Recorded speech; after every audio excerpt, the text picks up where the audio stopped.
जय हिंद दोस्तों। मैं चंदन सर फ्रॉम पिठौरी सिवान बिहार वाला। हम पिछले क्लास में मौलिक अधिकार के अंतर्गत समानता के अधिकार को पढ़ाए थे। आज हम देखेंगे स्वतंत्रता के अधिकार को। स्वतंत्रता के जैसा कि हम समानता के अधिकार पढ़ाए थे, संविधान के अनुच्छेद 14 से 18 के बीच था। आज हम स्वतंत्रता के अधिकार को पढ़ेंगे। स्वतंत्रता का अधिकार संविधान के अनुच्छेद 19 से 22 के बीच में। तो आज हम स्वतंत्रता के अधिकार को पढ़ेंगे। आप इसको ध्यानपूर्वक देखिएगा। अनुच्छेद 19, सबसे पहले स्वतंत्रता के अधिकार के अंतर्गत हम अनुच्छेद 19 को देखेंगे। अनुच्छेद 19 में 6 प्रकार की स्वतंत्रता दी गई है। कौन कौन 6 प्रकार की स्वतंत्रता दी गई है?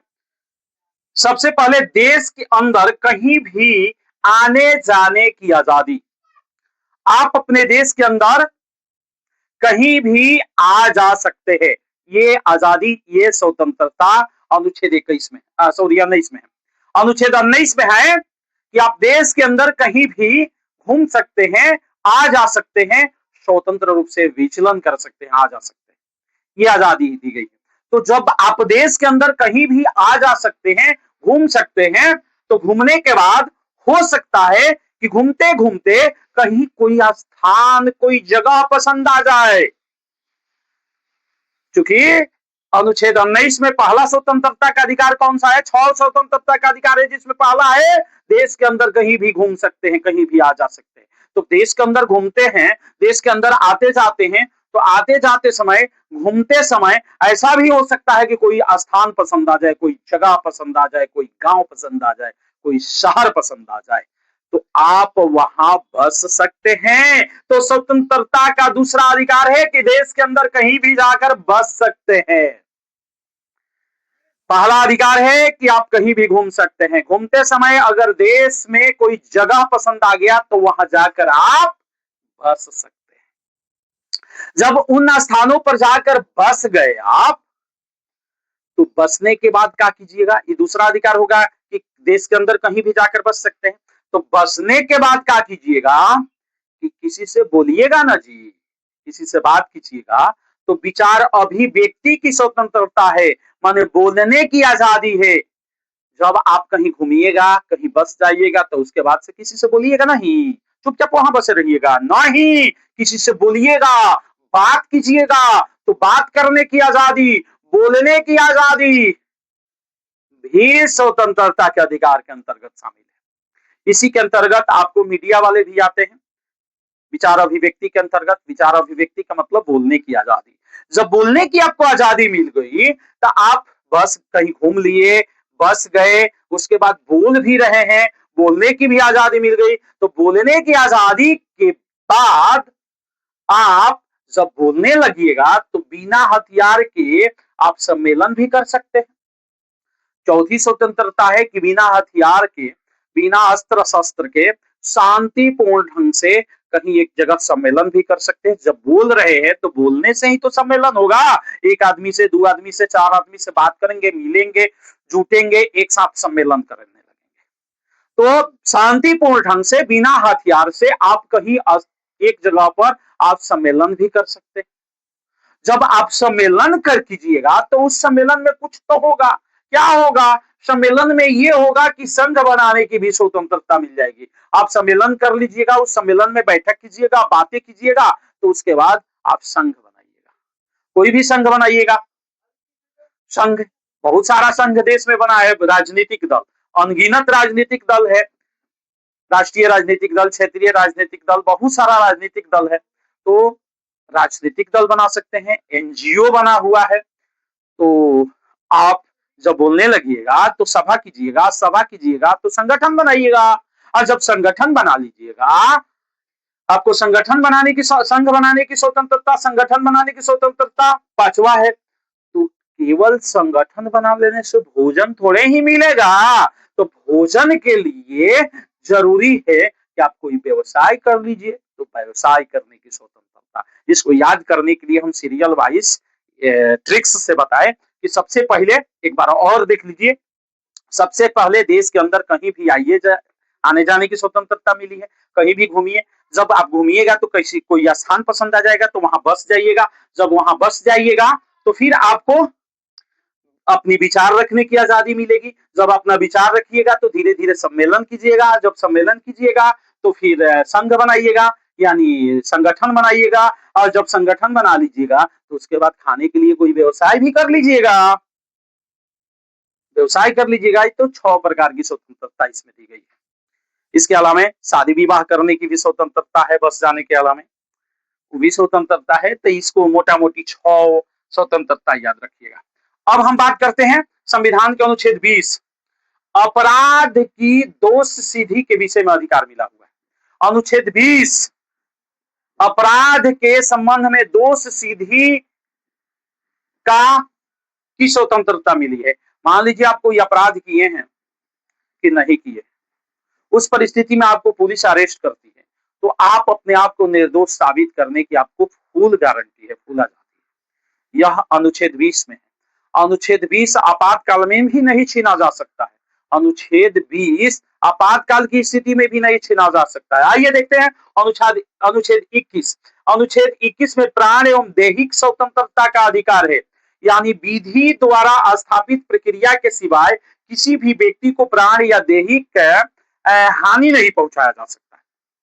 मान लीजिए आपको कोई अपराध किए, तो जब अपराध किए तो उसके लिए सजा मिलेगा, तो सजा मिलेगा तो उसके लिए आपको फांसी दिया जा सकता है, इनकाउंटर हो सकता है, बहुत प्रकार के आपके प्राण और दैहिक हनन किया जा सकता है।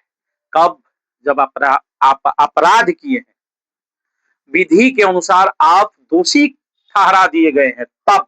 अगर आप दोषी नहीं हैं तो फिर आपको प्राण और दैहिक क्षति कोई नहीं पहुंचा सकता है। न तो आपके प्राण की क्षति पहुंचा सकता है और न ही देह की क्षति पहुंचा सकता है। अगर कोई पहुंचाता है तो वो व्यक्ति अपराधी होगा। अगला है अनुच्छेद 21। अनुच्छेद 21 जो बताए, यह भी आपातकाल के समय ये प्रतिबंधित नहीं किया जाता है, आपातकाल के समय प्रतिबंध नहीं लगाया जाता है। और एक बार 2002 में 46वां संविधान संशोधन किया गया। 2002 में 46वां संविधान संशोधन करके अनुच्छेद 21 के में एक और प्रावधान जोड़ दिया गया। अनुच्छेद 21 में, ये भी इंपॉर्टेंट था इसलिए हम लिख दिए, तो अनुच्छेद 21 में एक और प्रावधान जोड़ दिया गया। क्या जोड़ दिया गया? कि जिन बच्चों का उम्र 6 से 14 वर्ष है वो प्राथमिक शिक्षा प्राप्त करने के लिए स्वतंत्र है, उनकी यह स्वतंत्रता कोई नहीं छीनेगा। 2002 में 86वां संविधान संशोधन किया गया और उस संविधान संशोधन के द्वारा संविधान के अनुच्छेद 21 में यह जोड़ दिया गया कि अगर कोई किसी बच्चे का उम्र 6 वर्ष से 14 वर्ष के बीच है तो उस बच्चे को प्राथमिक शिक्षा प्राप्त करने का पूरा अधिकार है, इसे कोई नहीं छीनेगा। अब कहिएगा कि बहुत से लोग हैं जो अपने बच्चे को नहीं पढ़ाते हैं, तो नहीं पढ़ाते हैं उसी समय तक जब तक कानून को पता नहीं। 6 से 14 वर्ष के बच्चे से काम नहीं कराया जा सकता। अगर आप काम कराते भी हैं तो वो काम करेगा, लेकिन अपने पापा के साथ, जिनके साथ खून का रिश्ता है, उनके साथ काम करेगा। वो भी स्कूल के टाइम पर नहीं करेगा। जो स्कूल का टाइमिंग होता है उस स्कूल के टाइमिंग पर काम नहीं करेगा। स्कूल से आने के बाद या स्कूल जाने से पहले अगर काम भी करेगा 6 से 14 वर्ष के बच्चा, तो वो अपने उस व्यक्ति के साथ करेगा जो जिनके साथ उसका खून का रिश्ता है, और कोई जानलेवा काम नहीं करेगा, किसी फैक्ट्री में काम नहीं करेगा जहां उसकी शारीरिक या मानसिक क्षति होती है। तो कहने का मतलब संविधान के अनुच्छेद 21 सब क्लॉज ए या खंड क में स्पष्ट रूप से सन 2002 में 46वां संविधान संशोधन करके जोड़ दिया गया कि अगर किसी बच्चे की उम्र 6 से 14 वर्ष है तो उसे शिक्षा प्राप्त करने का अधिकार है, उसे शिक्षा प्राप्त करने का अधिकार है। अगर यह वीडियो 6 से 14 वर्ष के कोई बच्चा देख रहा है तो ये अपने अधिकार को जानिए कि आपको शिक्षा प्राप्त करने की स्वतंत्रता है। अगर अधिक उम्र के बच्चे लोग देख रहे हैं तो आप अपने बच्चे को जरूर पढ़ाइए। आगे देखिए, अनुच्छेद 22 के अनुसार अगर किसी व्यक्ति को गिरफ्तार कर लिया गया है, अगर किसी व्यक्ति को मनमाने ढंग से पुलिस गिरफ्तार कर ली है, मान लीजिए किसी व्यक्ति को बिना वारंट के मनमाने ढंग से गिरफ्तार कर ली है, तो उस परिस्थिति में एगो निवारक निरोधक कानून होता है। अगर उस कानून का सहारा नहीं लिया गया है, निवारक निरोधक कानून का सहारा नहीं लिया गया है और मनमाने ढंग से पुलिस किसी व्यक्ति को गिरफ्तार कर लेती है, तो गिरफ्तारी के बाद उस व्यक्ति को स्वतंत्रता दी गई है अनुच्छेद 22 में। अनुच्छेद 22 में क्या क्या स्वतंत्रता दी गई है कि उस व्यक्ति को, जिस व्यक्ति को गिरफ्तार किया गया है, उसे गिरफ्तार करने का कारण बताना होगा। गिरफ्तार करने से पहले बताइए या बाद में बताना पड़ेगा आपको। कोई भी पुलिस अगर किसी व्यक्ति को गिरफ्तार करती है तो उसे बताना पड़ेगा कि किस जुल्म में, किस अपराध के लिए उसे पुलिस गिरफ्तार कर रही है। अनुच्छेद 22 में है कि अगर किसी व्यक्ति को पुलिस गिरफ्तार कर रही है या कर ली है तो बताना पड़ेगा कि उसे किस जुल्म में, किस अपराध के लिए उसे गिरफ्तार किया गया। और जब उस व्यक्ति को बता भी दिया गया, तो गिरफ्तारी का कारण बता दिया गया, तो उसे 24 घंटे के अंदर दंडाधिकारी यानी मजिस्ट्रेट के समक्ष प्रस्तुत करना पड़ेगा। पुलिस अगर किसी व्यक्ति को गिरफ्तार कर लेती है तो 24 घंटे के अंदर उसे दंडाधिकारी यानी मजिस्ट्रेट के समक्ष ले जाकर प्रस्तुत करना पड़ता है, हाजिर करना पड़ता है। लेकिन याद रखें कि उस 24 घंटे के अंदर यात्रा के समय को शामिल नहीं किया जाता है। मान लीजिए कोई व्यक्ति अपराध किया है, वो व्यक्ति जाकर पटना में गिरफ्तार हुआ, कहीं दूर माने गिरफ्तार हुआ, उसको आने में ही 3-4-5 घंटा लग गया, लाने में ही, तो वो 3-4 घंटा, 5 घंटा, जो घंटा भी लगा, जितना देर भी लगा, वो 24 घंटे में शामिल नहीं किया जाएगा। कहने का मतलब कि जेल में अगर पुलिस किसी को रख सकती है तो वो है 24 घंटे। 24 घंटे से अधिक जेल में किसी व्यक्ति को नहीं रखा जा सकता है। अनुच्छेद 22 में लिखा है कि किसी भी व्यक्ति को 24 घंटे से अधिक देर तक पकड़कर पुलिस नहीं रख सकती है। 24 घंटे के अंदर उसे दंडाधिकारी यानी मजिस्ट्रेट के समक्ष प्रस्तुत करना पड़ेगा। इसके बाद अनुच्छेद 22 में यह भी वर्णन किया गया है कि अगर किसी व्यक्ति को गिरफ्तार कर लिया गया, उसे 24 घंटे के अंदर दंडाधिकारी के पास तो प्रस्तुत करना ही करना है, लेकिन इसके अलावा उसे यह भी आजादी है, इस बात की भी स्वतंत्रता है कि वह अपने मन पसंद वकील भी रख सकता है। अपनी इच्छानुसार अपने मन पसंद का वकील रख सकता है जो उसे निर्दोष साबित करने में सक्षम हो सके।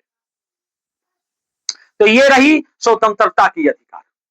आगे हम नेक्स्ट क्लास में देखेंगे, चूंकि मौलिक अधिकार थोड़ा सा बड़ा है, तो ये तीसरा पार्ट था। पहला पार्ट में हम मौलिक अधिकार के बारे में बताए, दूसरे पार्ट में हम समानता के अधिकार और तीसरे भाग में हम स्वतंत्रता के अधिकार। इसी तरह हमारे साथ बने रहे। आप विद्यार्थी नहीं भी है ना, कोई एग्जाम नहीं भी देना चाहते हैं, तो आप इस क्लास को जब देखे होंगे तो आपको समझ में आया होगा कि दैनिक जीवन में ये कितना जरूरी है। तो हम जिस विषय को आपके सामने ला रहे हैं वो केवल विद्यार्थी के काम में नहीं आने वाला है, आम नागरिक के भी काम में आने वाला है, क्योंकि मौलिक अधिकार की जानकारी सबको होनी चाहिए, नहीं तो फिर वकीलों का चक्कर लगाना पड़ेगा। धन्यवाद। इसका स्क्रीनशॉट ले लीजिए।